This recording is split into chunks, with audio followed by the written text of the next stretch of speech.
Salut Camille, Salut Camille. Coucou les filles, ça va? contente de vous voir. Ouais, et vous?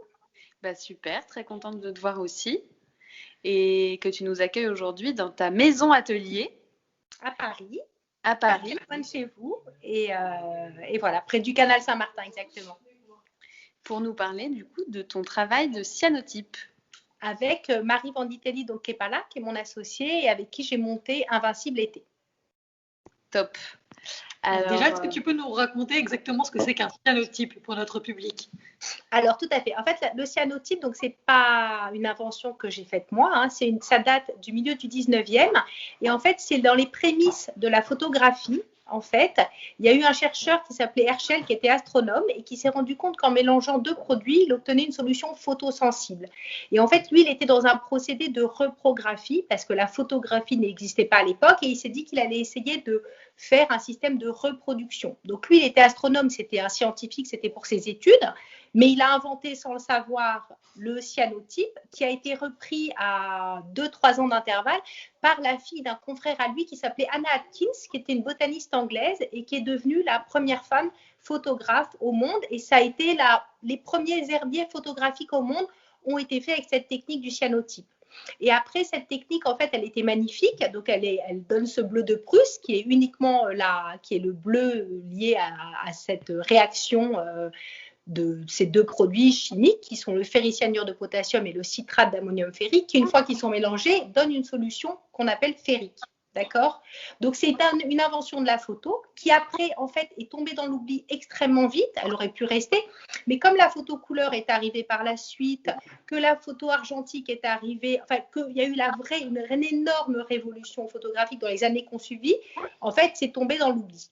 Donc, nous, on a relancé avec Marie le cyanotype qui date, voilà, qui est presque l'ancêtre de la photo à quelques années près, on va dire.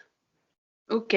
Et donc du coup, ça fonctionne par en fait application de la solution photosensible sur la feuille. Exactement. En fait, on appelle ça de la photographie ferrique, d'accord? Mais en fait, c'est nous qui créons notre solution photosensible. Quand on fait de la photo traditionnelle argentique, en fait, on a un papier qui est photosensible, d'accord, qu'on achète et qu'on va révéler.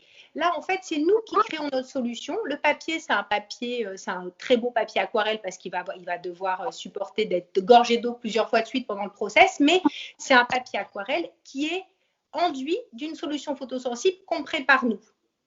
Donc, en fait, on est d'accord que c'est pas une technique de pochoir, c'est pas une technique, c'est pas non plus c'est pas de la peinture, c'est vraiment une photo. Alors, comment ça se passe? Donc, cette solution photosensible, elle est appliquée la nuit, à l'abri des UV, bien sûr, parce que qui dit photosensible dit en fait sensible à la lumière. La lumière, c'est des UV. Donc, on travaille la nuit, à l'abri de la lumière, on prépare nos fonds qui sont pas du tout bleus. En fait, c'est comme un jus un peu jaune, vert. Et ça sèche à l'abri des UV. Et quand on est prêt à insoler, donc à mettre en plein soleil, à disposer nos plantes, par exemple, voilà, donc on a des grands herbiers dans lesquels on va piocher et on va venir appliquer, on va choisir, par exemple, là sur cette image, là, on va choisir du gypsophile, on va venir l'appliquer sur notre papier qu'on aura préalablement peint durant la nuit, qu'on aura fait sécher préalablement, et on va mettre tout ça sous la lumière des UV. Et là, il va se passer un procédé qui est purement chimique, en fait, c'est que les UV vont venir interagir avec la matière qui a été enduite la veille, mais ne va pas pouvoir passer là où la pièce a été déposée. Donc, en fait, une fois, par exemple, si on a un temps d'insolation qui est de 10 minutes, de 15 minutes, de 8 minutes, de 5 minutes, en fait, une fois que l'insolation a eu lieu, on va enlever, par exemple, là, on doit enlever le coquelicot et on verra bien, évidemment, en dessous, en fait, les UV n'ont pas pu passer complètement. Mais comme c'est un peu transparent, on va quand même avoir cette transparence qui est liée au fait que la plante n'a pas fait totalement obstacle aux UV. Mais par contre, si la plante fait totalement obstacle aux UV, comme les fougères qu'il y a derrière moi, en fait, c'est un outil extrêmement précis de botanique. Et du coup, vas-y, excuse-moi. Non, du coup, c'est vraiment vous avez décidé de faire ça avec des fleurs et des végétaux, mais vous pouvez le faire avec n'importe quoi. En fait, on le fait avec beaucoup d'autres choses. Et voilà, on peut le faire, on l'a fait nous avec plein de choses, et puis on a travaillé pour des marques avec d'autres objets et tout. Après, en fait, nous, dans la volonté d'Invincibilité, c'était de raconter l'histoire d'Anna Atkins aussi, c'était de revenir à l'origine de cette photo botanique, parce que, en fait, le cyanotype, il a été travaillé après tout au long du XXe siècle, non plus comme une technique de botaniste, bien entendu, mais comme une technique photographique. Il a été pris par, je sais pas moi, par Klein, par plein d'artistes qui ont utilisé cette technique. Mais nous, en fait, notre volonté, c'était de revenir à la base, de revenir à l'origine du procédé en faisant justement des herbiers photographiques. Mais on pourrait faire ça on a fait des collaborations avec des marques et on a fait des objets en dentelle, on a fait plein d'autres choses, quoi. Oui, en soi, tu peux prendre l'empreinte de tout objet solide. Oui, c'est un peu plus compliqué que ça, en fait. Parce qu'il y a des objets qui ne fonctionnent pas, en fait, pour que ce soit beau. Il faut des pleins et des vides. Donc, par exemple, si c'est une pomme de terre, ce sera une grosse pomme de terre blanche. Tu peux le faire, mais ce ne sera pas très, très élégant. Voilà, en fait, il faut vraiment, plus c'est ciselé, plus c'est précis, plus c'est fin, plus c'est dentelle, plus ça sera visuellement fort. Après, si c'est ma main, ce sera ma main. Je veux dire, il y a des artistes rien n'empêche la technique de prendre l'empreinte de n'importe quoi, mais après, c'est justement votre travail artistique. Exactement. Au-delà de la technique, que de faire des compositions et de choisir. Exactement. Et nous, notre travail, en fait, il est un tout petit peu, parce que là, on commence. C'est vrai qu'on a démarré, quoi. Il y a bientôt, ça va bientôt faire 3 ans, là, au printemps. Et en fait, c'est vrai, on en a parlé ensemble, qu'il y a eu un engouement, que tout le monde s'est amusé, nous a vu dans la presse, tout ça, donc tout le monde s'amuse à commencer à en faire. Après, c'est bon, ça nous énerve un peu, mais c'est de bonne guerre. Après, en fait, c'est vrai que notre spécificité, c'est que nous, on peut faire des grands tirages. Oui. Et en fait, des grands tirages, c'est-à-dire des grands herbiers. Donc, c'est vrai que nous, en fait, il y a toute une partie du travail qui consiste à avoir des très beaux herbiers et qui vont nous permettre de faire toutes les tailles. Parce qu'en fait, dans le cyanotype, il n'y a pas d'agrandissement. En fait, c'est-à-dire que quand vous achetez un cyanotype, les plantes que vous avez sous les yeux, elles sont exactement à cette échelle-là. Donc, si jamais, par exemple, vous achetez une grande fougère qui fait pratiquement 1,10 m, en fait, cette fougère, dans la nature, elle fait 1,10 m. D'accord ? Donc, il n'y a pas ni agrandissement, ni réduction. On est vraiment à échelle 1. C'était ça, d'ailleurs, l'intérêt de l'outil pour les botanistes à l'époque. Oui. Et donc, du coup, parce que comment vous avez fait pour réussir à maîtriser la captation de rayons UV sur des grands formats alors qu'il n'y a pas de soleil en région parisienne? En fait, nous, on a été un petit peu fofolle. En fait, c'est-à-dire qu'au début, quand on a démarré le procédé, moi, c'est un procédé que j'ai découvert avec le soleil, avec un ami artiste américain qui m'a initié sur une île en Grèce. En fait, tout ça, c'était très, très lié vraiment au soleil de Grèce et tout ça. Après, en fait, quand on est revenu à Paris avec ce projet-là et que j'ai voulu le développer avec Marie, en fait, là, effectivement, on s'est posé la question des UV.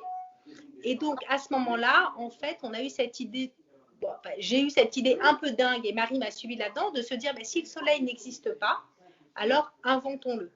Et donc, en fait, on a... Tout simplement. Voilà. Donc, on a inventé une machine qui reproduit la lumière du soleil, voilà, et qui est une très grande machine, une énorme machine, qui n'existe pas sur le marché, qu'on a déposée évidemment à l'INPI, voilà, qu'on a breveté et qu'on a breveté dans plusieurs tailles pour nous permettre de pouvoir travailler même quand il n'y a pas de soleil.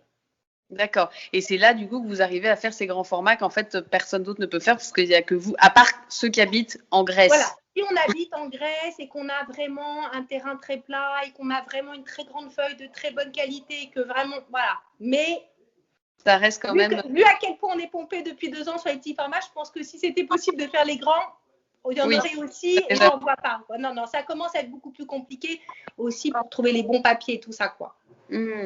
Carrément. Donc, après, c'est aussi, voilà, parce que nous, notre duo avec Marie, en fait, Marie, on s'est rencontrés quand on avait 20 ans. Marie était éditrice, parce qu'elle est encore, et moi, je voulais devenir éditrice. Et en fait, c'est vrai qu'on a toutes les deux un parcours, en fait, assez riche, qui nous a donné pas mal d'expérience, qui a permis, en fait, en vrai, d'avoir pas mal de bons réflexes pour cette début d'aventure. De pouvoir, voilà, de se dire, d'avoir, les bonnes adresses pour les papetiers, de pouvoir tester tout de suite avec des choses efficaces, d'avoir un carnet d'adresses pour trouver un laboratoire de chimie. Enfin, voilà, tout ça, on a eu beaucoup de